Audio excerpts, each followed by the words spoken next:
अध्याय 12 अद्वैत आचार्य तथा गदाधर पंडित के विस्तार। भक्ति विनोद ठाकुर ने अग्रत प्रवाह भाष्य में आदिलीला के 12वें अध्याय का सार दिया है। इस अध्याय में अद्वैत आचार्य के अनुयायियों का वर्णन हुआ है, जिनमें से अद्वैत आचार्य के पुत्र अच्युतानंद के अनुयायियों को शुद्ध अनुयायी माना जाता है, क्योंकि उन्हें अद्वैत आचार्य द्वारा दिए गए दर्शन का नवनीत प्राप्त हुआ था। अद्वैत आचार्य के अन्य तथाकथित वंशजों तथा अनुयायियों को मान्यता प्राप्त नहीं है। इस अध्याय में अद्वैत आचार्य के पुत्र गोपाल मिश्र तथा उनके सेवक कमलाकांत विश्वास की भी कथा दी हुई है। गोपाल अपने बाल्यकाल में जगन्नाथपुरी में गुंडिचा मंदिर बुहारते समय मूर्छित हो गया था और इस तरह उसे चैतन्य महाप्रभु की कृपा प्राप्त हुई थी। कमलाकांत विश्वास की कथा इस रूप में आती है कि उसने प्रतापरुद्र महाराज से अद्वैत आचार्य का ऋण चुकाने के लिए 300 रुपये उधार लिए थे और जब चैतन्य महाप्रभु को इसका पता चला तो उन्होंने उसे खूब फटकारा। तब अद्वैत आचार्य के प्रार्थना करने पर कमलाकांत विश्वास शुद्ध हुआ था। अद्वैत आचार्य के वंशजों का वर्णन करने के बाद इस अध्याय के अंत में गदाधर पंडित गोस्वामी के अनुयायियों का भी विवरण दिया गया है। जेग बघा उ जजांशकांड नात्रोमांग्र छूटछांचथिनाना छिगामांग्रांजाओ छुटछाटनोमी ऐडना जीवनानुशून्य अदैताडमरुअब्स भरिणास्तान सारासार भरे तो 5 खिलान ठेवासारांसार भूतो नौमी चैतन्य जीवना। एक अनुवाद। श्री अद्वैत प्रभु के अनुयायी 2 प्रकार के थे, कुछ तो असली थे और कुछ नकली। मैं नकली अनुयायियों का बहिष्कार करते हुए श्री अद्वैत आचार्य के असली अनुयायियों को सादर नमस्कार करता हूं, जिनके जीवन और प्राण श्री चैतन्य महाप्रभु थे। छत्म छम्र मशंथंडू लोकुक्टैडना एचयम झम मिलानंत झगोरिषित धशना शून्य। जय जय महाप्रभु श्री कृष्ण चैतन्य।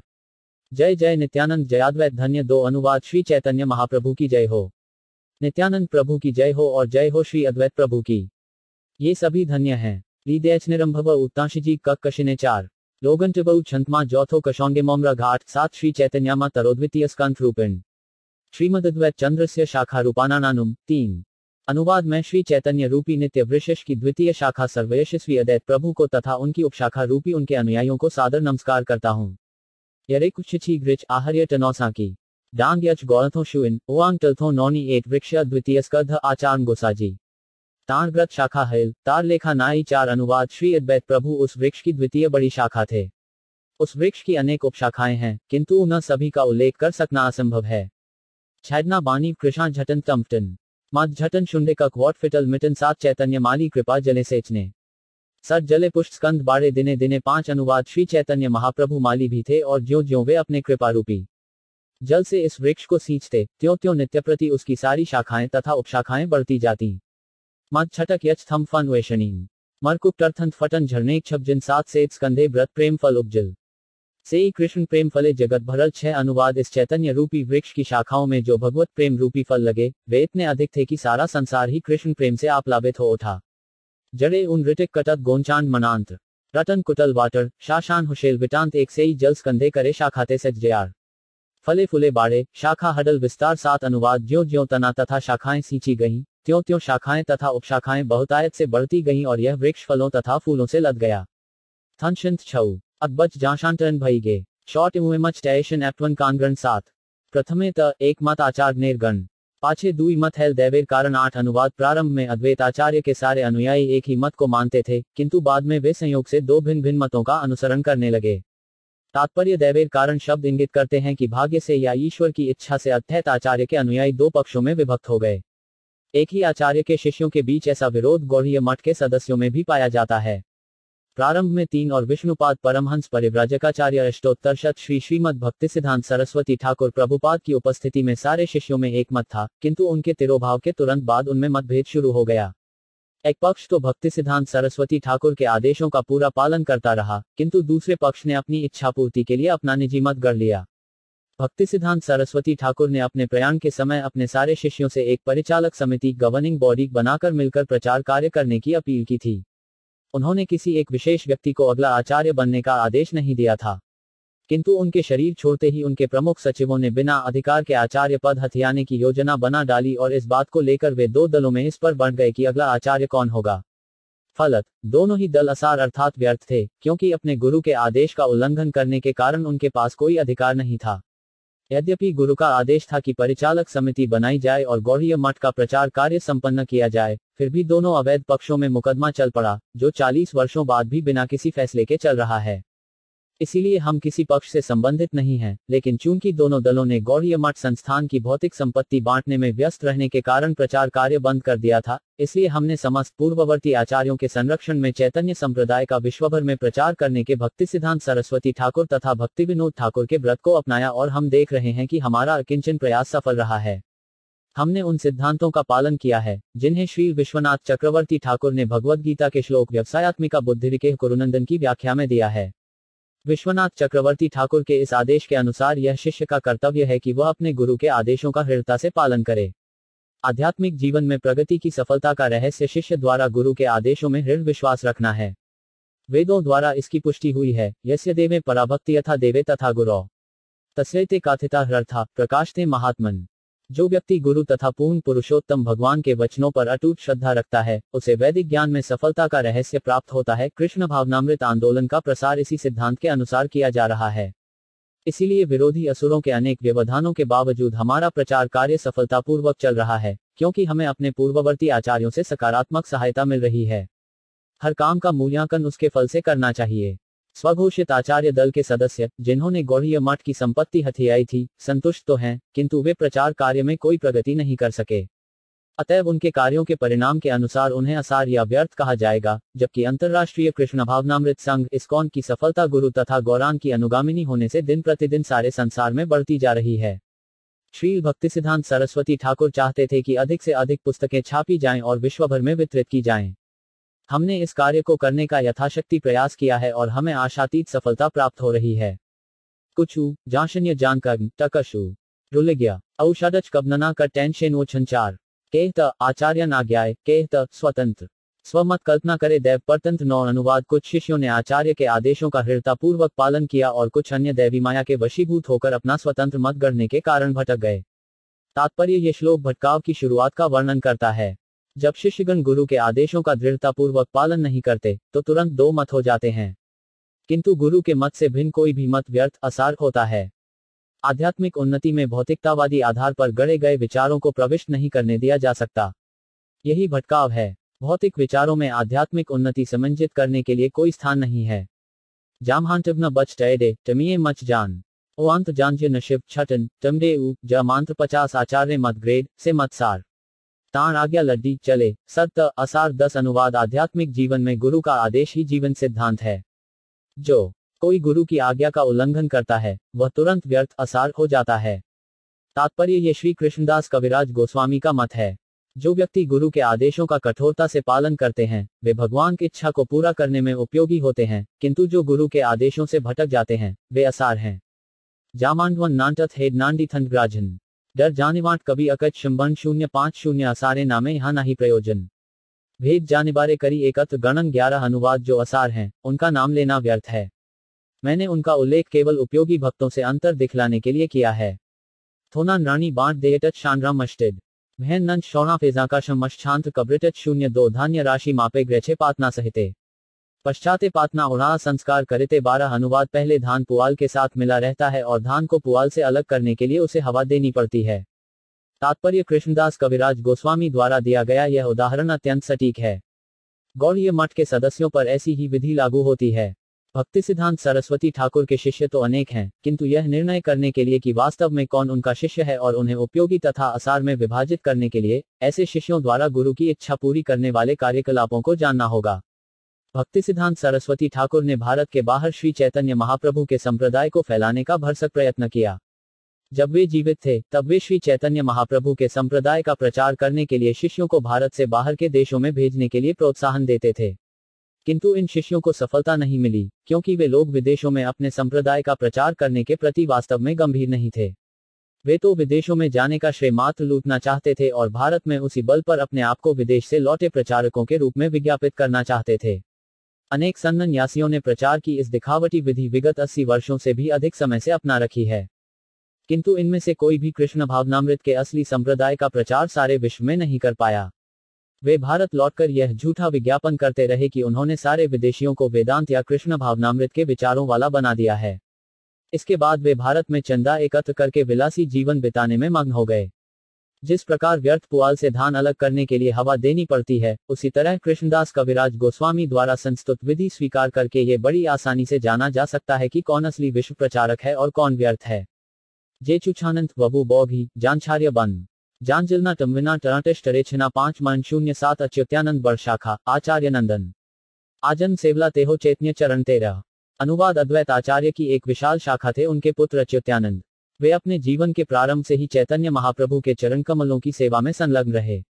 कर्दना टशान मांछित 7 कटनकनो छांपछी अंडे शिछांक बांका ओनी नूथ शौडल उछी 08 चैतन्य गोसाजिर गुरु केशव भारती एर पितार वाक्य शुनी दुहक पाइल अति 14। अनुवाद जब अच्युत्यानंद ने अपने पिता से यह सुना कि केशव भारती चैतन्य महाप्रभु के गुरु थे, तो वे अत्यधिक अप्रसन्न हुए। रामबुकटच जुमिकन ऐच उनस्टेतन 8 जांगांग जड़े 6 ने झहेल टन 07 जगत गुरुते तुमी कर ऐचे उपदेश तोमार एर उपदेशे नष्ट हल देश 15। अनुवाद उन्होंने अपने पिता से कहा, आपका यह उपदेश कि केशव भारती श्री चैतन्य महाप्रभु के गुरु हैं, सारे देश को बर्बाद कर देगा।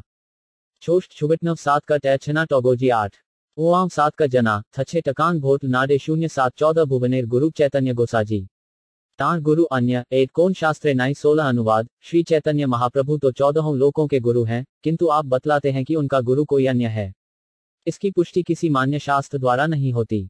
शंकन वट्यत वानलक कटच रिक्षांतत मांग अनिग्ना षडिना जाशोए जद्दाब जष्ठियों 01 पन्यम वर्षर बालक कहे सिद्धांत सार शून्य पाइला आचार्यन संतोष अपार 17। अनुवाद जब अद्वैत आचार्य ने अपने 5 वर्ष के पुत्र अच्युत्यानंद से यह वाक्य सुना, तो उन्हें परम संतोष हुआ, क्योंकि यह सिद्धांत का सार था।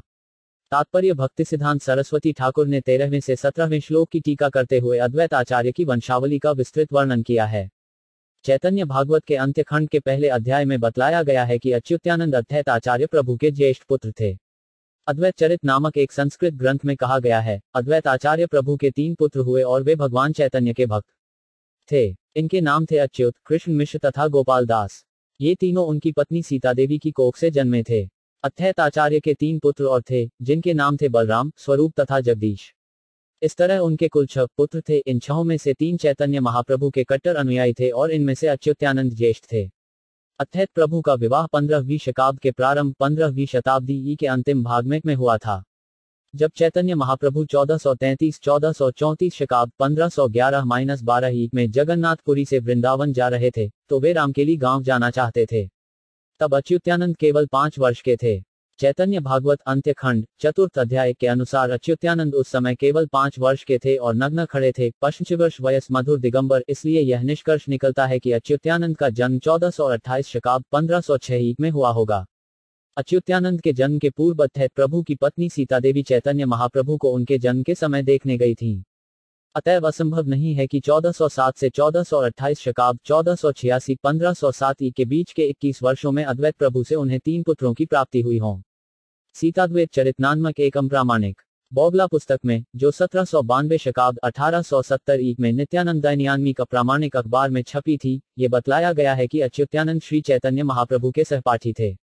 चैतन्य भागवत के अनुसार यह कथन तनिक भी विश्वसनीय नहीं है। संन्यास ग्रहण करने के बाद चैतन्य महाप्रभु 1431 शकाब्द 1509 ई में शांतिपुर स्थित अद्वैत प्रभु के घर पधारे थे। उस समय अच्युत्यानंद की आयु केवल 3 वर्ष को थी। ऐसा कथन चैतन्य भागवत के अंत्य खंड के प्रथम अध्याय में मिलता है। चैतन्य भागवत में यह भी कहा गया है कि अद्वैत प्रभु का नग्न बालक तुरंत आकर चैतन्य महाप्रभु के चरण कमलों पर गिर पड़ा। महाप्रभु ने तुरंत ही उसे गोद में उठा लिया, यद्यपि वह बालक उतना साफ सुथरा नहीं था और उसके पूरे शरीर में धूल लगी थी। चैतन्य महाप्रभु ने कहा, प्रिय अच्युत, अद्वैत आचार्य मेरे पिता हैं, अतएव हम दोनों भाई हुए। नवद्वीप में अपने निवास स्थान पर अपना आध्यात्मिक स्वरूप प्रकट करने के पूर्व श्री चैतन्य महाप्रभु ने श्रीवास ठाकुर के भाई श्री राम पंडित से कहा था कि वे शांतिपुर जाकर अद्वैत आचार्य को ले आए। उस समय अच्युत्यानंद अपने पिता के साथ आए। कहा जाता है, अद्वैत तनय अच्युत्यानंद नाम परम बालक से हो कांदे अविराम। अच्युत्यानंद भी दिव्य आनंद में क्रंदन करने में सम्मिलित हुए। यही नहीं, जब चैतन्य महाप्रभु ने अद्वैत आचार्य को भक्तियोग के विरोधी निर्विशेष दृष्टिकोण से श्रीमद्भागवत की व्याख्या करने के लिए फटकारा था, तब अच्युत्यानंद भी उपस्थित थे। अतएव ये सारी घटनाएं श्री चैतन्य महाप्रभु द्वारा संन्यास ग्रहण करने के 2-3 वर्ष पूर्व घटी होंगी। चैतन्य भागवत के अंत्य खंड के पहले अध्याय में कहा गया है कि अद्वैत आचार्य के पुत्र अच्युत्यानंद ने महाप्रभु को नमस्कार किया। अतएव यह निष्कर्ष निकलता है कि अच्युत्यानंद अपने जीवन के प्रारंभ से ही चैतन्य महाप्रभु के महान भक्त थे। इसकी कोई जानकारी उपलब्ध नहीं है कि अच्युतानंद का कभी विवाह हुआ, किंतु उन्हें अद्भगत आचार्य वंश की सबसे बड़ी शाखा कहा गया है। शाखानिर्याम नारिमकत पुस्तक से ज्ञात होता है कि अच्युतानंद गदाधर पंडित के शिष्य थे और उन्होंने जगन्नाथपुरी में चैतन्य महाप्रभु की शरण ग्रहण की तथा वे भक्ति में लग गए। चैतन्य चरितायत आदिलीला अध्याय 10 में बतलाया गया है कि अत्थित आचार्य के पुत्र अच्युतानंद चैतन्य महाप्रभु की शरण में जगन्नाथपुरी में रहते थे। गदाधर पंडित भी अपने जीवन के अंतिम वर्षों में चैतन्य महाप्रभु के साथ रहते थे। इसलिए इसमें कोई संदेह नहीं रह जाता कि अच्युतानंद पंडित गदाधर के शिष्य थे। रथयात्रा के समय रथ के समक्ष श्री चैतन्य महाप्रभु के नृत्य का जो विवरण मिलता है, उसमें अच्युतानंद के नाम का भी कई बार उल्लेख हुआ है। ऐसा कहा जाता है कि शांतिपुर से आई अद्वैत आचार्य की मंडली में अच्युतानंद नाच रहे थे और बाकी लोग गा रहे थे। उस समय वे केवल 6 वर्ष के बालक थे। श्री कविकर्णपुर द्वारा रचित गौरगणोद्वेष दीपिका श्लोक 87 में बतलाया गया है कि अच्युतानंद गदाधर पंडित के शिष्य थे और चैतन्य महाप्रभु के प्रिय एवं महान भक्त थे। कुछ एक के मतानुसार वे शिवजी के पुत्र कार्तिकेय के अवतार थे। अन्य लोगों के मतानुसार वे पूर्व जन्म में अच्युता नामक गोपी थे। गौरगणोद्वेष दीपिका 88 में इन दोनों मतों का समर्थन हुआ है। एक अन्य पुस्तक नरोत्तम विलास में, जिसे श्री नरहरि दास ने संकलित किया है, खेतरी उत्सव के समय अच्युतानंद की उपस्थिति का उल्लेख मिलता है। श्री नरहरि दास के अनुसार अच्युतानंद अपने जीवन के अंतिम समय अपने शांतिपुर वाले घर में रहते थे, किंतु चैतन्य महाप्रभु की उपस्थिति में वे गदाधर पंडित के साथ जगन्नाथपुरी में रहते थे। अद्वैत आचार्य के 6 पुत्रों में से 3 अच्युतानंद, कृष्ण मिश्र तथा गोपाल दास आज्ञापूर्वक चैतन्य महाप्रभु को सेवा करते रहे। चूंकि अच्युतानंद ने विवाह नहीं किया, इसलिए उनकी कोई संतान नहीं थी। अद्वैत आचार्य के द्वितीय पुत्र कृष्ण मिश्र के 2 पुत्र थे, रघुनाथ चक्रवर्ती तथा दोल गोविंद। रघुनाथ के वंशज आज भी शांतिपुर के पड़ोस में मदनगोपाल पार, गणकर, मिर्जापुर तथा कुमारखाली में रहते हैं। दोल गोविंद के 3 पुत्र हुए चांद, कंदर्प तथा गोपीनाथ। कंदर्प के वंशज मदाह में जीकाबाड़ी गांव में रहते हैं। गोपीनाथ के भी 3 पुत्र हुए श्रीवपलानल बल्ब, लव तथा केशव। श्रीवल्लभ के वंशज मशियाडारा, महिषडेरा, दामुकदिया तथा चंडीपुर नामक गांवों में रहते हैं। श्रीवल्लभ के वंश का वंश वक्ष प्राप्त है, जो उनके ज्येष्ठ पुत्र गंगानारायण से शुरू होता है। श्रीवल्लभ के सबसे छोटे पुत्र रामगोपाल के वंशज अभी भी दामुकदिया, चंडीपुर, शोलमारी आदि गांवों में रह रहे हैं। प्राणवल्लभ तथा केशव के वंशज उथली में रहते हैं। प्राणवल्लभ का पुत्र रत्नेश्वर था, जिसका पुत्र कृष्णगाम हुआ और इसके सबसे छोटे पुत्र का नाम लक्ष्मी नारायण था। इसका पुत्र नवकिशोर हुआ और नवकिशोर का दूसरा पुत्र राममोहन हुआ, जिसका ज्येष्ठ पुत्र जगबंधु था, जिसके तीसरे पुत्र वीरचंद्र ने संन्यास ग्रहण करके कटवा में चैतन्य महाप्रभु का विग्रह स्थापित किया। राममोहन के ये 2 पुत्र बड़ प्रभु तथा छोट प्रभु कहलाते थे। इन्होंने नवद्वीप धाम की परिक्रमा का उद्घाटन किया। कृष्ण मिश्र की परंपरा में अद्वैत प्रभु के पूरे वंश वृक्ष के लिए वैष्णव मधुषा नामक ग्रंथ देखना चाहिए। कुछ वितय मांग जांच जानशाय उनग्न कृष्णा टगोमानी देवटन यौशत शम 00। कृष्ण मिश्र नाम आर आचार्य तनय। चैतन्य गोसाजी वैसे ग्राहार हृदय 18 अनुवाद। कृष्ण मिश्र अद्वैत आचार्य के पुत्र थे। उनके हृदय में श्री चैतन्य महाप्रभु सदैव विराजमान रहते थे। श्री टिशागौन नान्त्य जांग्र जानशंत्योव मूच दीनशंत छग्निब छम जझार जडउच 00। श्री गोपाल नामे आर आचार्यसुत ताहार चरित्र शुन अत्यंत अद्भुत 19 अनुवाद। श्री अद्वैत आचार्य प्रभु के अन्य पुत्र थे श्री गोपाल। अब उनकी विशेषताओं के बारे में सुनिए, क्योंकि वे सभी अत्यंत अद्भुत हैं। तात्पर्य जैसा ऊपर बताया गया है, श्री गोपाल अद्वैत आचार्य के 3 भक्त पुत्रों में से एक थे।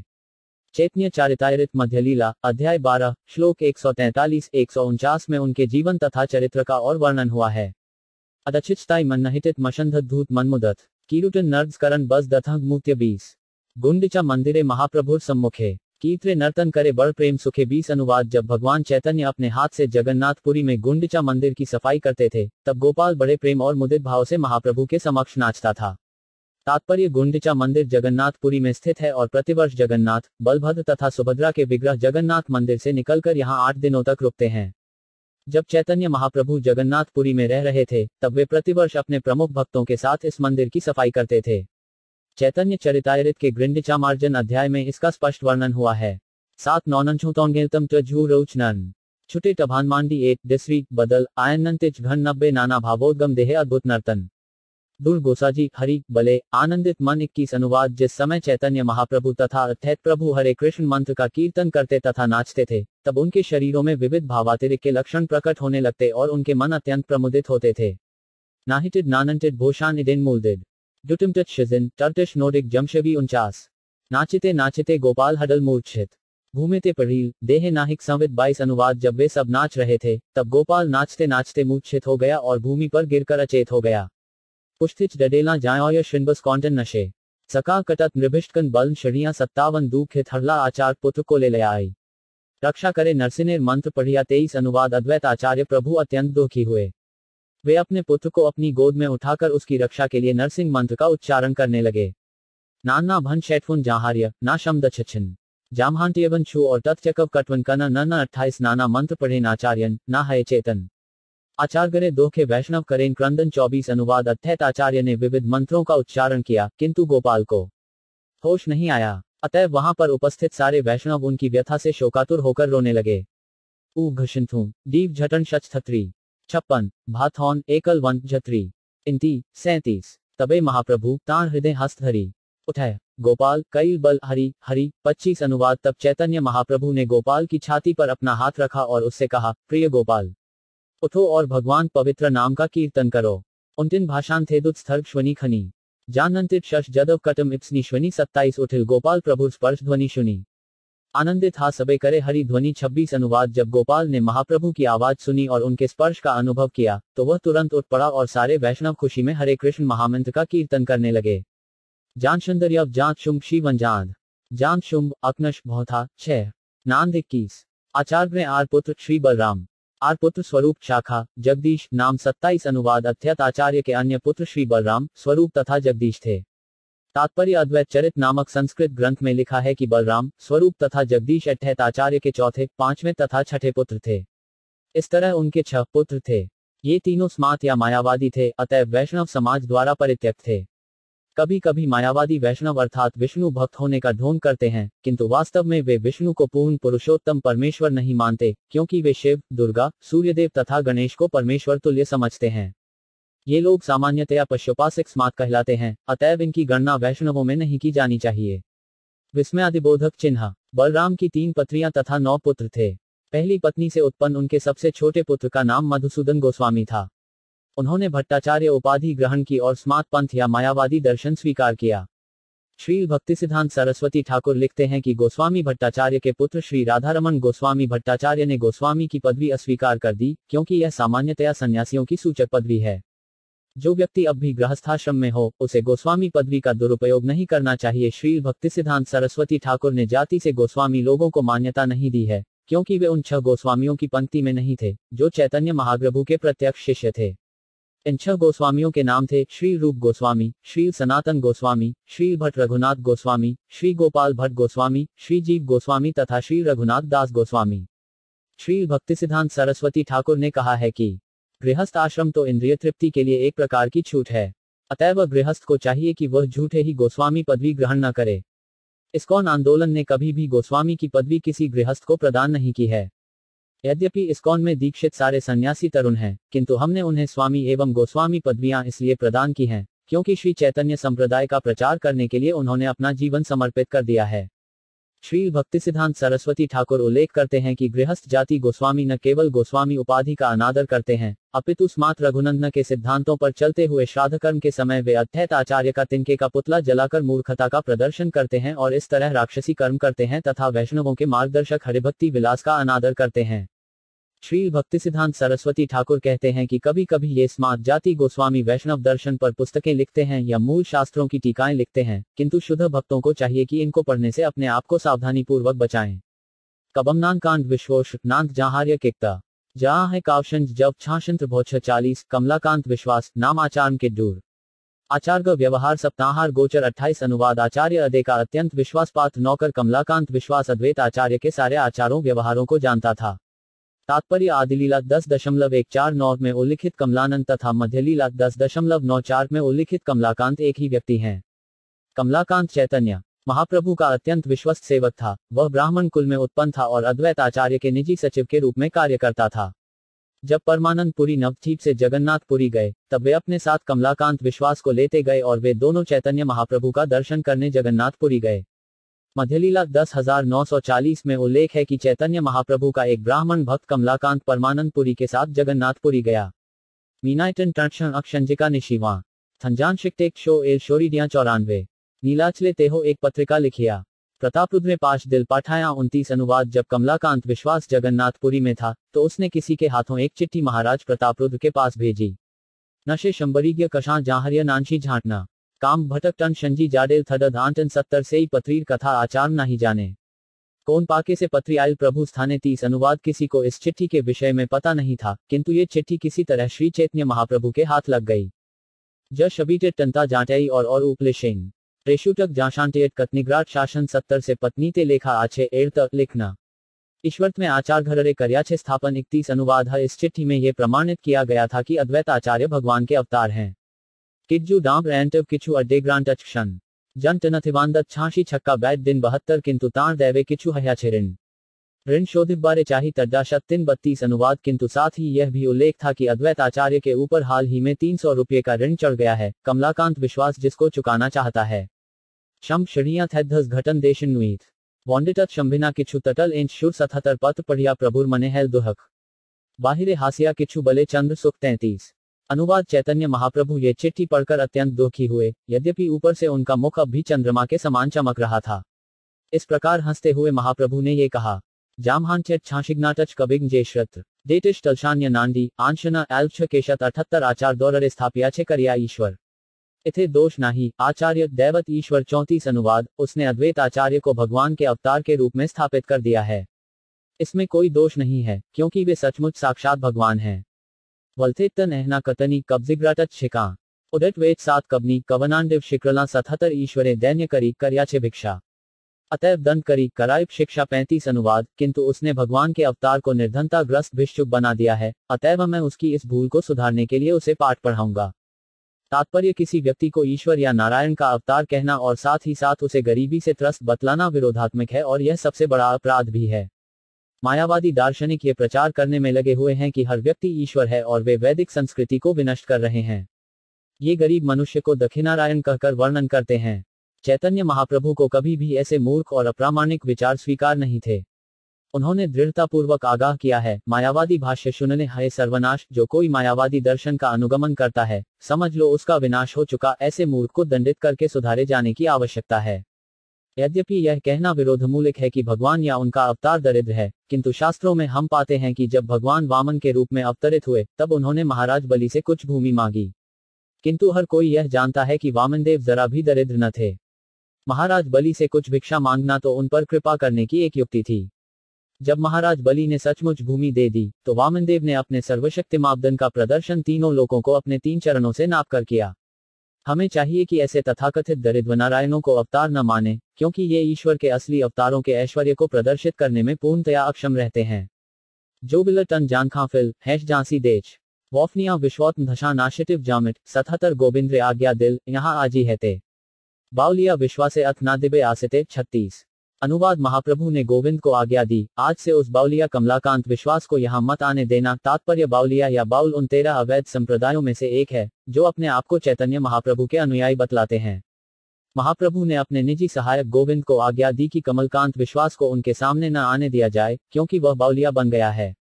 इस तरह भले ही बाउल संप्रदाय, आउल संप्रदाय तथा सहजिया संप्रदाय के साथ साथ स्मार्त, जात गोसाई, अतेवाड़ी, चूड़ाधारी तथा गौरांग नागरी लोग अपने आप को चैतन्य महाप्रभु की परंपरा में बतलाते हैं, किंतु महाप्रभु ने उन सबका वास्तव में बहिष्कार किया था। जू 7 सनी विश्वोजा शढेल शंत्र गेरिथिच खनिग्ना थडू वे 7 जानछार्य इबिंड 71 दंड शुनी विश्वास हल परम दोखित शुनिया प्रभुर दंड आचार्य हर्षित 37 अनुवाद। जब कमलाकांत विश्वास ने श्री चैतन्य महाप्रभु द्वारा दिए गए इस दंड के बारे में सुना तो वह बहुत दुखी हुआ, किंतु जब अद्वैत प्रभु ने इसके बारे में सुना तो वे अत्यंत प्रसन्न हुए। तात्पर्य भगवद्गीता 9.29 में भगवान कहते हैं, समोह सर्वभूतेषु न मे द्वेषोऽस्ति न प्रिय, न मैं किसी से द्वेष करता हूँ न किसी का पक्षपात करता हूँ। मैं सबके प्रति संभाव रखता हूँ, चूंकि पूर्ण पुरुषोत्तम भगवान सबके लिए सम है, अतएव न तो उनका कोई शत्रु है न कोई मित्र। चूंकि प्रत्येक जीव पूर्ण पुरुषोत्तम भगवान का अंश या पुत्र है, अतएव वे किसी का पक्षपात करके न तो उसे शत्रु मान सकते हैं न मित्र। अतएव जब महाप्रभु ने कमलाकांत विश्वास को दंड दिया कि वह उनके पास न आए, तो ये दंड उसके लिए अत्यंत कठोर था, किंतु अद्वैत आचार्य इस दंड का आंतरिक आशय समझकर प्रसन्न थे, क्योंकि वे समझ गए थे कि महाप्रभु ने वास्तव में कमलाकांत विश्वास पर कृपा की है। इसीलिए वे तनिक भी दुखी नहीं हुए थे। भक्तों को चाहिए कि अपने स्वामी पूर्ण पुरुषोत्तम भगवान के सारे व्यवहारों से सदैव प्रसन्न रहें। भक्त भले ही विपत्ति आए या संपत्ति प्राप्त करे, किंतु उसे भगवान के इन उपहारों को स्वीकार करना चाहिए और सभी परिस्थितियों में हंसी खुशी भगवान की सेवा में लगे रहना चाहिए। विश्वोत्मव कटच ओथी वफ छाम भवान डाबांट कत्रिन अनसाद धैडु छशवान 77 विश्वासेरे कहे तुम्ही बड़ भाग्यवान तुम्हारे करिल दन प्रभु भगवान 38। अनुवाद कमलाकांत विश्वास को अप्रसन्न देखकर अद्वैत आचार्य प्रभु ने उससे कहा, तुम परम भाग्यशाली हो कि भगवान चैतन्य महाप्रभु द्वारा दंडित हुए हो। तात्पर्य ये श्री अद्वैत आचार्य का प्रामाणिक निर्णय है। उन्होंने स्पष्ट सलाह दी है कि जब पूर्ण पुरुषोत्तम भगवान की आज्ञा से किसी पर विपत्तियां आएं, तो उसे दुखी नहीं होना चाहिए। भक्त को भगवान द्वारा प्रदान की गई संपत्ति को ग्रहण करके प्रसन्न होना चाहिए, भले ही यह उसके हिसाब से अनुकूल या प्रतिकूल ही क्यों न लगे। श्रित्व बशंथंडु ट्यांश कटवन मन गमाम पथ शो मदन जाम्भी एकलू झनुगान 77 पूर्वे महाप्रभु मोरे करेन सम्मान दुहक पाए मने आमी क्यों अनुमान 39। अनुवाद पहले तो चैतन्य महाप्रभु अपने वरिष्ठ की तरह मेरा आदर करते थे, किंतु मुझे ऐसा आदर पसंद न था। अतएव मेरा मन दुखित होने के कारण मैंने एक योजना बनाई थी। भुची टक सात कवि तक वार्षिक सागशगौन कुक्षथर थेडु ट्यांट पैकल जशेबान 80 मुक्ति श्रेष्ठ करी कैनु वाशिष्ठ व्याख्यान कुधजा प्रभु मोरे कईल अपमान 40। अनुवाद मैंने मुक्ति को जीवन का चरम लक्ष्य मानने वाले ग्रंथ योगवाशिष्ठ की व्याख्या की, इसीलिए महाप्रभु मुझ पर क्रुद्ध हुए और उन्होंने मेरे प्रति दिखावटी असम्मान प्रदर्शित किया। तात्पर्य योगवाशिष्ठ नामक ग्रंथ को मायावादी अत्यधिक महत्व देते हैं, क्योंकि यह पूर्ण पुरुषोत्तम भगवान विषयक निर्विशेष भ्रांतियों से भरा है। इसमें वैष्णवता का लेश मात्र भी स्पर्श नहीं है। असल में सारे वैष्णवों को ऐसी पुस्तक से बचना चाहिए, किंतु अद्वैत आचार्य प्रभु चाहते थे कि महाप्रभु उन्हें दंड दें, इसलिए वे योगवाशिष्ठ के निर्विशेषवादी कथनों का समर्थन करने लगे।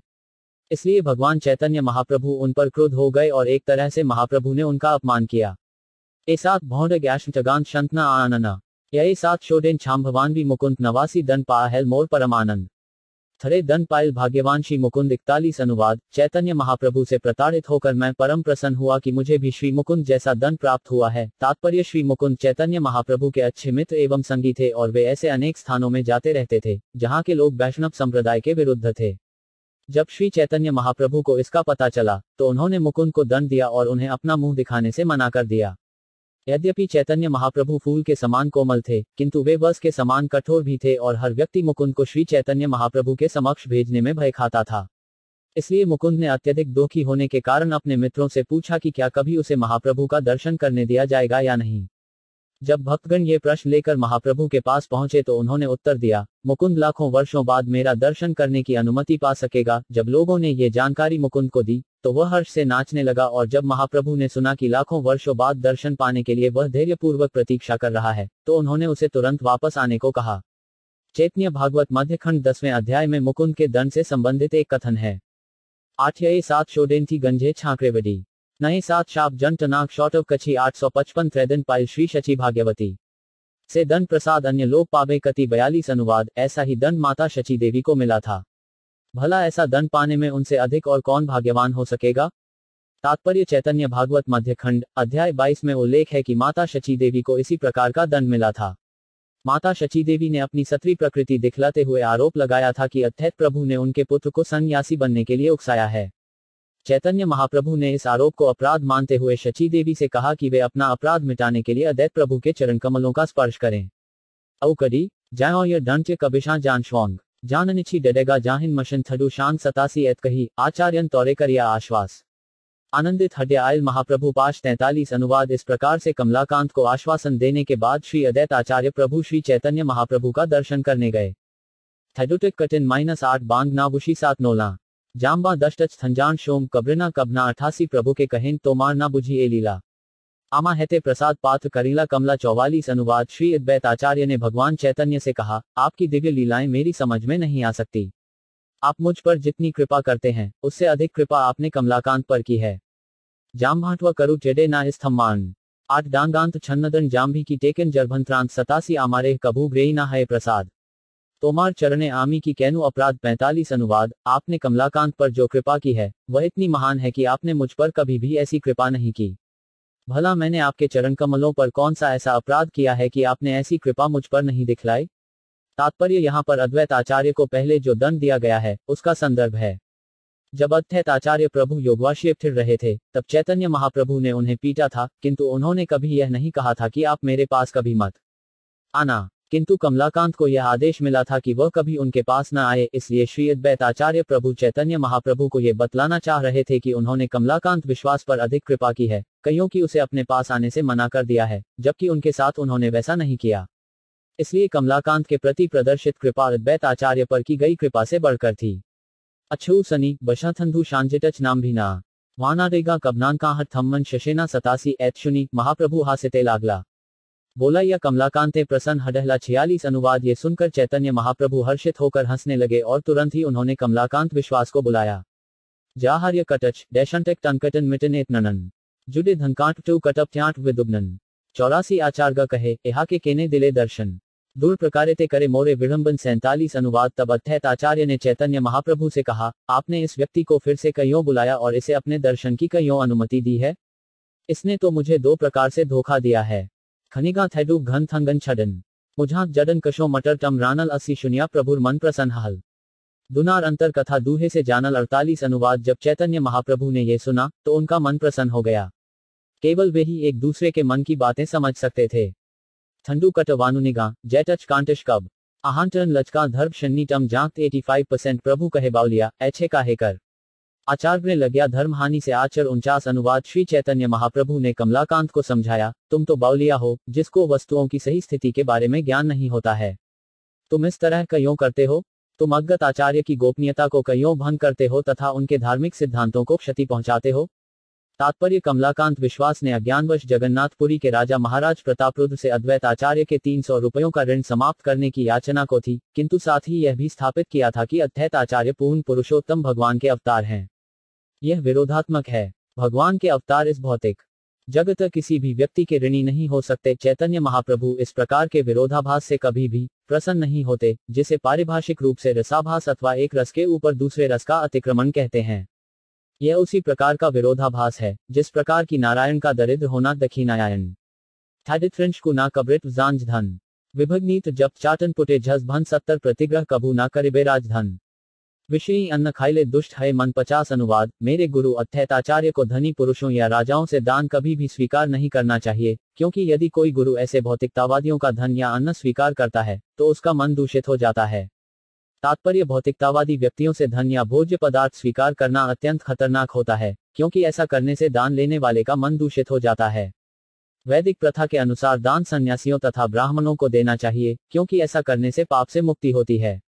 इसीलिए पुराने जमाने में ब्राह्मण ऐसे किसी व्यक्ति से दान नहीं लेते थे जो अत्यंत पवित्र न हो। चैतन्य महाप्रभु ने सभी आध्यात्मिक गुरुओं के लिए यह आदेश दिया है।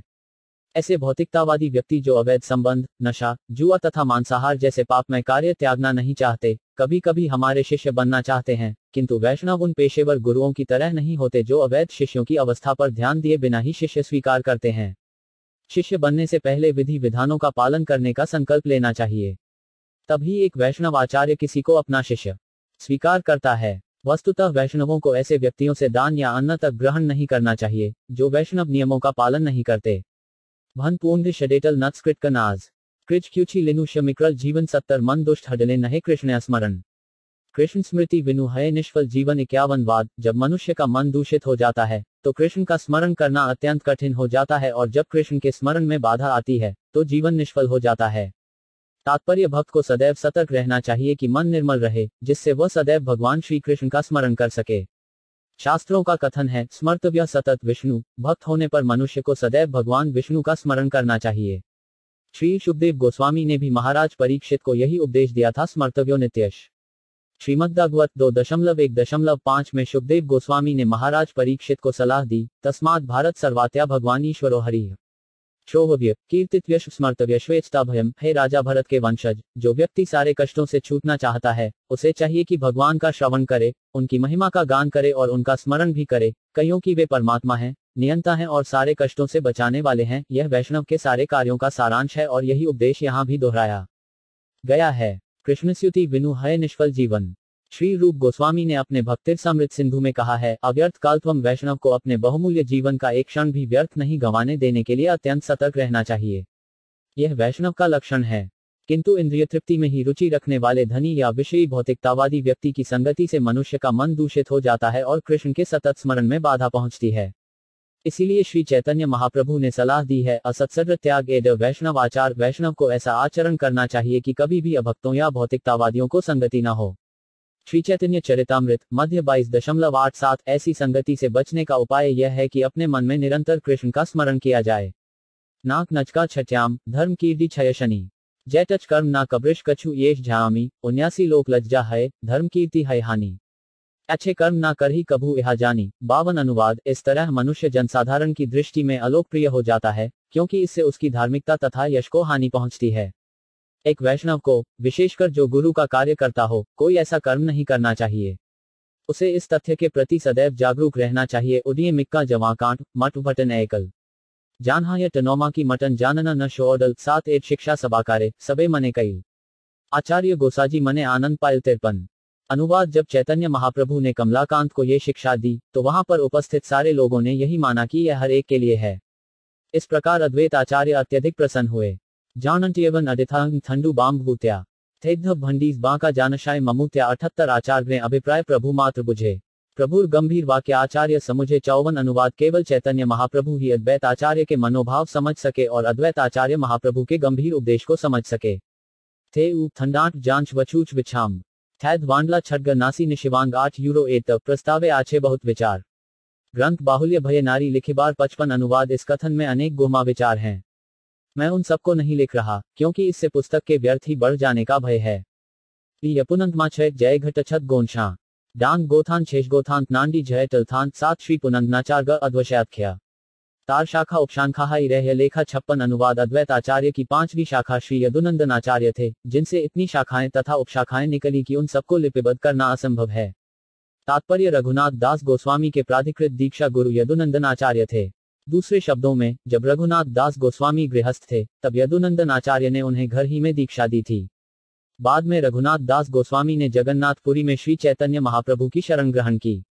वानमुक्त छदन टचटिश कुरिशोत छांझन जगव छांट जानथिग्रांट टच फरेडना छतने 71 वासुदेव दत्ते ते ही कृपार भाजन सर्व भावे आभ्याचे चैतन्य चरण 57 अनुवाद। श्री यदुनंदन आचार्य वासुदेव दत्त के शिष्य थे और उन्हें गुरु की पूरी कृपा प्राप्त थी।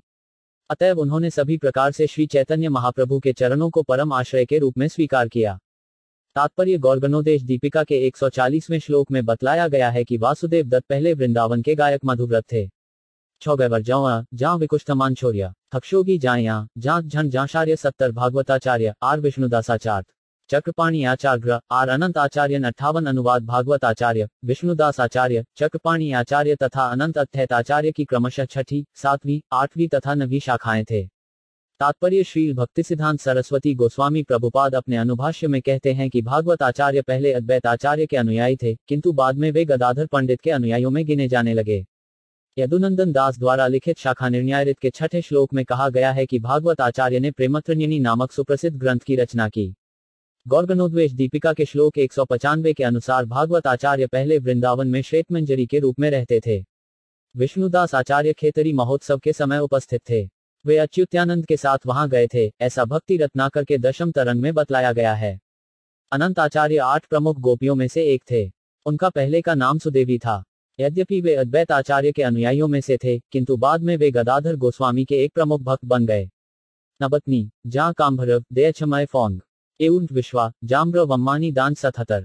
नंदिनी आर कामदेव चैतन्य दास दुर्लभ विश्वास आर वनमाली दास 59 अनुवाद। नंदिनी कामदेव चैतन्य दास दुर्लभ विश्वास तथा वनमाली दास श्री अद्वैत आचार्य की क्रमशः 10वीं, 11वीं, 12वीं, 13वीं तथा 14वीं शाखाएं थे। झश्रांश कथ जांत कन छबनांश इजेनन मटजन जान नाच छानावनांश 70 जगन्नाथकर आर कर भवनाथ हृदयानंद सेन आर दास भोलानाथ 60 अनुवाद। इसी तरह जगन्नाथकर, भवनाथकर, हृदयानंद सेन तथा भोलानाथ दास अद्वैत आचार्य की क्रमशः 15वीं, 16वीं, 17वीं तथा 18वीं शाखाएं थे। यात्व लांज विछान छाण सोम झमारस ओयांश फाम कानू शिंडिच पांज मांबाग्रण 70 ग्रादव दास विजय दास दास जनार्दन अनंत दास कानू पंडित दास नारायण 61 अनुवाद। यादव दास विजय दास जनार्दन दास अनंत दास कानू पंडित तथा नारायण दास क्रमशः 19वीं, 20वीं, 21वीं, 22वीं, 23वीं और 24वीं शाखाएं थे।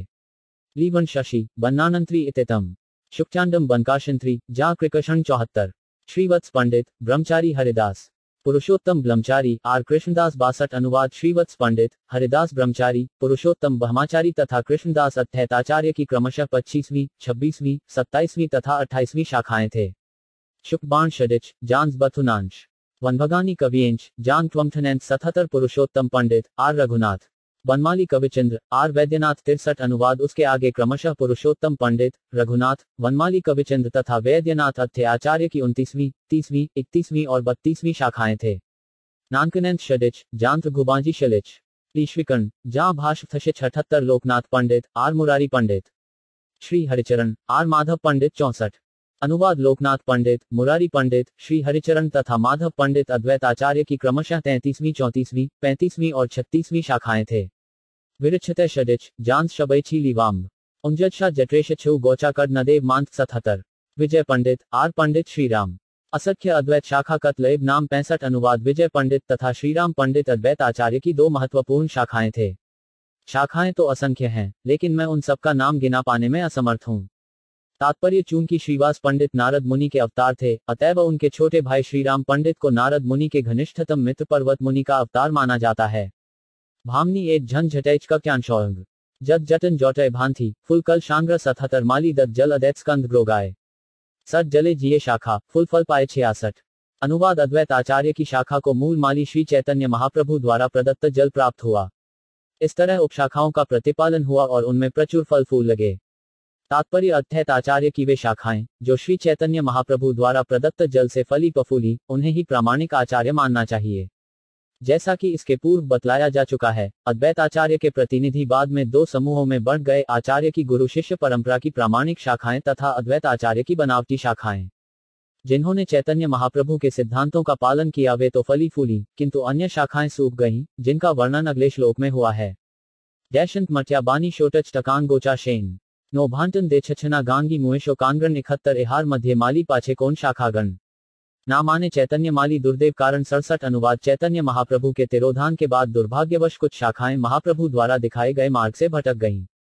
मृजाशन, झशनाडिन, दंत्य नाघानिन, कुछ शडना, दीनटव छक्का कुक्ष इन 770, सृजाइल, जियाइल, तारे ना मानल, कृतघन हैला, तारे स्कंद क्रोध हल 68 अनुवाद कुछ शाखाओं ने उस मूल तने को स्वीकार नहीं किया, जो संपूर्ण वृक्ष का जीवनदाता तथा पालन करता था। इस प्रकार जब वे कृतघन बन गईं, तो मूल तना उन पर क्रोध हो गया।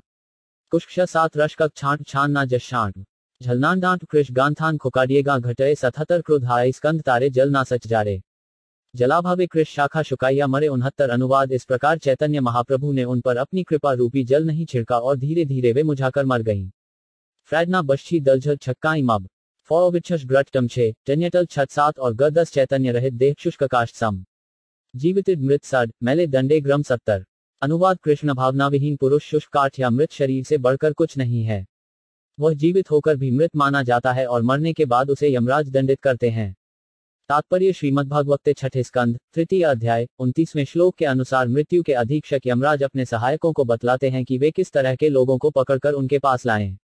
वे कहते हैं, ऐसा व्यक्ति जिसकी जिन्ह पूर्ण पुरुषोत्तम भगवान के गुणों और पवित्र नाम का कभी वर्णन नहीं करती, जिसका हृदय कृष्ण तथा उनके चरण कमलों का स्मरण करके पुलकित नहीं होता, तथा जिसका सिर कभी भगवान को नमस्कार करने के लिए नहीं झुकता, उसे दंड के लिए मेरे पास अवश्य लाना चाहिए। दूसरे शब्दों में, अभक्तों को दंड के लिए यमराज के पास ले जाए जाते हैं और तब भौतिक प्रकृति उन्हें तरह तरह के शरीर प्रदान करती है। मृत्यु के बाद, अर्थात देहांतर होने पर अभक्तों को न्याय के लिए यमराज के पास ले जाया जाता है। यमराज नकिए रण्य से पूर्व जन्म के कर्मों के अनुसार प्रकृति उन्हें शरीर प्रदान करती है। ये देहांतर की विधि है, अर्थात आत्मा का एक शरीर से दूसरे में स्थानांतरण है। तथापि कृष्ण भावना में भक्तगण यमराज के निर्णय के पात्र नहीं होते। भक्तों के लिए मार्ग खुला रहता है, जिसकी पुष्टि भगवद गीता में की गई है। शरीर त्यागने के बाद त्यक्त्वादेहं भक्त को दूसरा भौतिक शरीर धारण नहीं करना पड़ता, क्योंकि वह आध्यात्मिक शरीर पाकर भगवत धाम वापस जाता है। यमराज का दंड तो उनके निमित्त है, जो कृष्ण भावना भावित नहीं है। कवन 7 शंगर थडी नटह थे ए 7 केछना विभूत टैडे टम 6 शाप 7 150 केवल ए गणप्रति नहे एर दंड चैतन्य विमुख ग्रेड से तब पाषंड 71 अनुवाद न केवल अथ्य आचार्य के दिग्भ्रमित वंशज, अपितु जो कोई भी श्री चैतन्य महाप्रभु संप्रदाय के विरुद्ध है, उसे नास्तिक मानना चाहिए और वह यमराज के दंड का पात्र है। की शिंडिच, की उतरी, किया भरिंशी, गछी कैडना विभूषिष्ट डे, छा थड़े भछी 19 की पंडित, की तपस्वी, के बागृही, ग्रति चैतन्य विमुख ग्रेड तार एड़ गति 72 अनुवाद चाहे कोई पंडित हो, महान तपस्वी हो अथवा सफल गृहस्थ हो या प्रसिद्ध सन्यासी ही क्यों न हो, किंतु यदि वह चैतन्य महाप्रभु के संप्रदाय के विरुद्ध है तो उसे यमराज द्वारा दिए जाने वाला कष्ट भोगना ही होगा। आठ्यत्यायनन वो एड़छांकनैत गच मत जाशंत्यांत भंगे अपशां छांगवत 17 थरेग्रिलेल श्री अच्युत्यानंदे मत से आचार्य ग्रंथ महाभागवत 73 अनुवाद अद्वैत आचार्य के जिन वंशजों ने श्री अच्युत्यानंद के मार्ग को अपनाया वे सबके सब महान भक्त हुए। तात्पर्य इस संदर्भ में श्री भक्तिविनोद ठाकुर ने अपने अग्रत प्रवाह भाष्य में एक संक्षिप्त टिप्पणी दी है जो इस प्रकार है। श्री अद्वैत आचार्य भक्तिकल्पतरु के प्रधान तनों में से एक हैं। श्री चैतन्य महाप्रभु रूपी माली ने भक्ति के वृक्ष की जड़ों में जल सींचा और इस प्रकार इसके तने तथा शाखाओं का परिपोषण किया। फिर भी जीव ने माया रूपी सबसे दुर्भाग्यपूर्ण अवस्था के वशीभूत होकर कुछ शाखाओं में माली द्वारा डाले गए जल को स्वीकार न करने के कारण तने को ही महान भक्तिकल्पतरु का कारण मान लिया। दूसरे शब्दों में अद्वैत आचार्य की शाखाएं या वंशज जिन्होंने अद्वैत आचार्य को ही भक्तिलता का आदि कारण माना तथा जिन्होंने इस तरह श्री चैतन्य महाप्रभु के आदेशों की अवमानना की या उनका उल्लंघन किया, वे सींचे गए जल के प्रभाव से वंचित रह गए और सूखकर नष्ट हो गए। यही नहीं, ये भी जान लेना चाहिए कि न केवल अद्वैत आचार्य के दिग्भ्रमित वंशज अपितु जो कोई भी चैतन्य महाप्रभु से संबंध नहीं रखता, वह चाहे स्वतंत्र रूप से महान सन्यासी, विद्वान या तपस्वी ही क्यों न हो, वृक्ष की मृत शाखा के तुल्य है। श्री भक्तिविनोद ठाकुर द्वारा दिया गया यह विश्लेषण श्री कृष्णदास कविराज गोस्वामी के कथनों के अनुरूप है। यह वर्तमान तथाकथित हिंदू धर्म की स्थिति का चित्रण प्रस्तुत करता है, जो प्रधानतः मायावादी दर्शन से संचालित होने के कारण विभिन्न कपोलकल्पित विचारधाराओं की खिचड़ी बन चुका है। मायावादी लोग कृष्ण भावनामृत आंदोलन से अत्यधिक डरते हैं और आरोप लगाते हैं कि यह हिंदू धर्म को बिगाड़ रहा है, क्योंकि यह विश्व के सभी भागों के लोगों को तथा सभी धार्मिक संप्रदायों के लोगों को स्वीकार करता है और उन्हें वैज्ञानिक रीति से दैव वर्णाश्रम धर्मम लगाता है। किंतु जैसा कि हम अनेक बार बतला चुके हैं, हमें वैदिक साहित्य में हिंदू जैसा कोई शब्द प्राप्त नहीं होता। ये शब्द संभवतया अफगानिस्तान से आया जो मुख्यतया मुस्लिम देश है, और सबसे पहले हिंदू कुश दर्रे के लिए प्रयुक्त हुआ, जो आज भी भारत तथा विभिन्न मुस्लिम देशों के बीच व्यापारिक मार्ग का अंग बना हुआ है। धर्म की वास्तविक वैदिक प्रणाली वर्णाश्रम धर्म कहलाती है, जिसकी पुष्टि विष्णु पुराण 3.8.9 में इस प्रकार हुई है। वर्णाश्रमाचारता पुरुषेण पर पुमार विष्णुराराध्यते पनाथा नान्यत तत्तोष्पारणम। वैदिक साहित्य वर्णाश्रम धर्म के सिद्धांतों का पालन करने का सुझाव देता है। वर्णाश्रम धर्म की विधि को अपनाने से मनुष्य जीवन सफल बनेगा, क्योंकि यह उसे पूर्ण पुरुषोत्तम भगवान से जोड़ेगा, जो मानव जीवन के लक्ष्य हैं। अतः कृष्ण भावनामृत आंदोलन सारी मानवता के निमित्त है। यद्यपि मानव समाज में विभिन्न विभाग या उपविभाग हैं, किंतु सारे मनुष्य एक ही योनि से संबंधित हैं। इसलिए हम मानते हैं कि उन सब में पूर्ण पुरुषोत्तम भगवान विष्णु से जुड़ने की अपनी वैधानिक स्थिति को समझने का सामर्थ्य है। श्री चैतन्य महाप्रभु पुष्टि करते हैं, जीवेर स्वरूप है कृष्णया नित्यदास। हर जीव पूर्ण पुरुषोत्तम भगवान का सनातन अंश है, नित्यदास है। मानव रूप धारण करने वाला हर जीव अपनी स्थिति की महत्ता को समझ सकता है और इस तरह वह कृष्ण भक्त होने का पात्र है। अतएव हम यह मानकर चलते हैं कि सारी मानवता को कृष्ण भावनामृत की शिक्षा मिलनी चाहिए। निस्संदेह संसार के सभी भागों में और हर देश में जहां भी हम संकीर्तन आंदोलन का प्रचार करते हैं, वहां हम देखते हैं कि लोग बिना हिचक हरे कृष्ण महामंत्र को सरलता से स्वीकार कर लेते हैं। इस कीर्तन का प्रभाव ये दिखता है कि हरे कृष्ण आंदोलन के सारे सदस्य, चाहे उनकी पृष्ठभूमि कैसी ही क्यों न रही हो, पापमय जीवन के चारों सिद्धांतों का परित्याग कर देते हैं और भक्ति के उच्च पद को प्राप्त करते हैं। अपने आप को पंडित, सन्यासी, गृहस्थ तथा स्वामी बतलाने वाले हिंदू धर्म के तथाकथित अनुयायी वैदिक धर्म की असारशुष्क शाखाएं हैं। वे नपुंसक हैं, वे मावन समाज के लाभार्थ वैदिक संस्कृति को फैलाने में कुछ भी नहीं कर सकते। वैदिक संस्कृति का सार तो श्री चैतन्य महाप्रभु का संदेश है। उनका आदेश है, यारे देख तारे कह कृष्ण। उपदेश आमार आज्ञाय गुरु हजातार एड़ देश चैतन्य चरितामृत मध्य 7.128। जो भी व्यक्ति मिले उसे सहज भाव से कृष्ण कथा के सिद्धांतों का उपदेश देना चाहिए, जो भगवद्गीता यथारूप तथा श्रीमद्भागवत में वर्णित हैं। जो व्यक्ति कृष्ण कथा या श्री चैतन्य महाप्रभु के संप्रदाय में रुचि नहीं रखता, वह शुष्क असार निर्जीव काठ के तुल्य है। इस्कॉन शाखा प्रत्यक्षत श्री चैतन्य महाप्रभु द्वारा सिंचित होने के कारण निस्संदेह सफल बन रही है, जबकि तथाकथित हिंदू धर्म को असंबद्ध शाखाएं, जो इस्कॉन से द्वेष रखती हैं, सूखकर मृत हो रही हैं। में एमी जाइन चव कुशांत छांझन जानांग्रांटव षडिन टमझे टैच्छना छतने 14 सदसेई आचार घेर कृपार भाजन। अनायासे पाइल से चैतन्य चरण 74 अनुवाद अद्वैत आचार्य की कृपा से जिन भक्तों ने चैतन्य महाप्रभु के मार्ग का हरता से पालन किया, उन्हें चैतन्य महाप्रभु के चरण कमलों का आश्रय सहज ही प्राप्त हो गया। जे छाछन ट्यूंडे मच टमडाये मच जान जान गच भमट जय टेशन छांशथान 17 अच्युतेर ग्रेड मत सद मत सार आर ग्रत मत सब हेल छारख 75। अनुवाद अतएव यह निष्कर्ष यह निकलता है कि अच्युतानंद का मार्ग ही आध्यात्मिक जीवन का सार है। जिन लोगों ने इस मार्ग का पालन नहीं किया वे मात्र तितर बितर होकर रह गए। मरे जानशन्य शैटक टमांत कोई सिमकांग पूछाना तथौंग फरेडना ओवन यौनशन 17 से आचार्य गणे मोर कोटि नमस्कार। अच्युतानंद प्राय चैतन्य जीवन ग्राहार 76 अनुवाद। अतः मैं अच्युतानंद के उन असली अनुगामियों को कोटि कोटि नमस्कार करता हूँ जिनके जीवनाधार श्री चैतन्य महाप्रभु थे। 7 दऊ कश्मी जाहेगे टनोमांथित भंग दिन जाटोत ऐकेल मच्छकश्यन 11 एत कहिला आचार्य गोसाजिरगण तिनस्कंद शाखार कई संक्षेप गणन 77 अनुवाद। इस तरह मैंने संक्षेप में श्री अद्वैत आचार्य के वंशजों की 3 शाखाओं अच्युतानंद, कृष्ण मिश्र तथा गोपाल का वर्णन किया है। चौथो छेषबगीथों छाग मांच की भंग किचु माव कक कबनी फिलतम 17 शाखा उपशाखा तार नाहिक गणन किचु मात्र कही करी दीक्षिण 78 अनुवाद। अद्वैत आचार्य की असंख्य शाखाएं तथा उपशाखाएं हैं। उन सबकी पूर्ण रूपेण गणना कर पाना अत्यंत कठिन है। मैंने तो पूरे तने तथा इसकी शाखाओं उपशाखाओं की झांकी मात्र प्रस्तुत की है।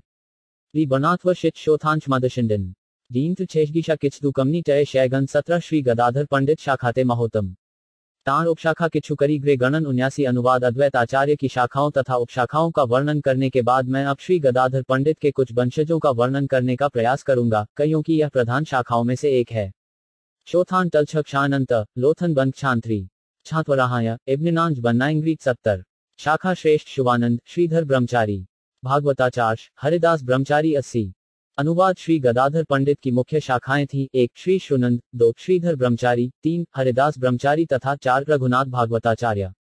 तात्पर्य गौरगणोद्वेश दीपिका श्लोक 152 में ध्रुवानंद ब्रह्मचारी को पूर्व जन्म की ललिता कहा गया है और श्लोक 194 तथा 199 में श्रीधर ब्रह्मचारी को चंद्रलतिका गोपी कहा गया है। ओयान जहाय कविफ्ट शिलनगन अंजांग जी मान्यू थी क्रिस कची 70 अनंत आचार्यन कविदत्त मिश्रनयन गड्ढम मंत्री मामू ठाकुर कंठाभरण 81 अनुवाद। 5वीं शाखा थे अनंत आचार्य, 6ठी कविदत्त, 7वीं नयन मिश्र, 8वीं गंगा मंत्री, 9वीं मामू ठाकुर तथा 10वीं शाखा कंठाभरण थे। तात्पर्य गौरगणोद्वेश दीपिकमाए कविदत्त को कलकंठी गोपी के रूप में श्लोक 197 तथा 207, नयन मिश्र को नित्यमंजरी गोपी श्लोक 196 तथा 207 और गंगामंत्री को चंद्रिका गोपी के रूप में श्लोक 196 तथा 205 बतलाया गया है। मामू ठाकुर का असली नाम जगन्नाथ चक्रवर्ती था। वे श्री चैतन्य महाप्रभु के पितामह श्री नीलांबर चक्रवर्ती के भांजे थे। बंगाल के मामा का रिश्ता पूर्वी बंगाल तथा उड़ीसा में मामोह जाता है। इस तरह जगन्नाथ चक्रवर्ती मामू या मामा ठाकुर कहलाते थे। मामू ठाकुर का निवास स्थान फरीदपुर जिले के मगड़ोबा गांव में था। श्री गदाधर पंडित के तिरोभाव के बाद मामू ठाकुर जगन्नाथपुरी के टोटा गोपीनाथ मंदिर के महंत बन गए। कुछ वैष्णवों के मतानुसार मामू ठाकुर पहले श्री रूपमंजरी के नाम से विख्यात थे। मामू ठाकुर के अनुगामियों में रघुनाथ गोस्वामी, रामचंद्र, राधावल्लभ, कृष्ण जीवन, श्याम सुंदर, शांतामणि, हरिनाथ, नवीन चंद्र, मतलाल, दयामयी तथा कुंज बिहारी मुख्य हैं।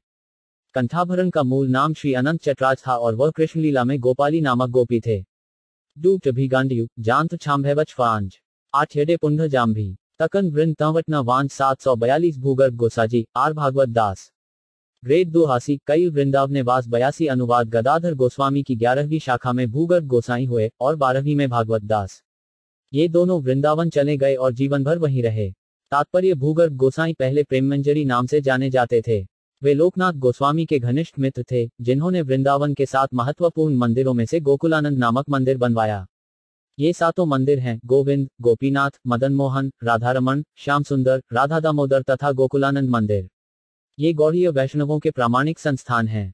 यांगिनांश बन्नाश्री बबूगदाशासन वल्ल चैडना पांड कुकटर्शंग नग्न 747 वाणीनाथ ब्रह्मचारी बड़ महाशय वल्ल चैतन्य दास कृष्ण प्रेममय 83 अनुवाद। 13वीं शाखा थे वाणीनाथ ब्रह्मचारी और 14वीं वल्लभ चैतन्य दास। ये दोनों महापुरुष सदैव कृष्ण प्रेम से पूरित रहते थे। तात्पर्य आदिलीला 10.114 में श्री वाणीनाथ ब्रह्मचारी का वर्णन आया है। वल्लभ चैतन्य के शिष्य नलिनी मोहन गोस्वामी ने नवद्वीप में मदन गोपाल का एक मंदिर स्थापित किया।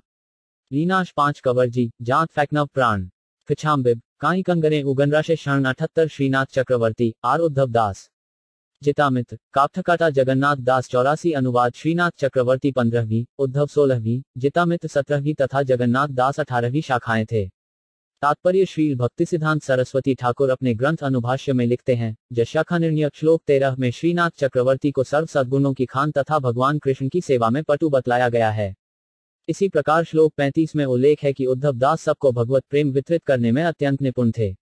गोर्गनोद्देश दीपिका 202 में जितामित्र को श्याममंजरी गोपी कहा गया है। जितामित्र ने कृष्ण मायूर्य नामक एक पुस्तक लिखी। जगन्नाथ दास ढाका के निकट विक्रमपुर के निवासी थे।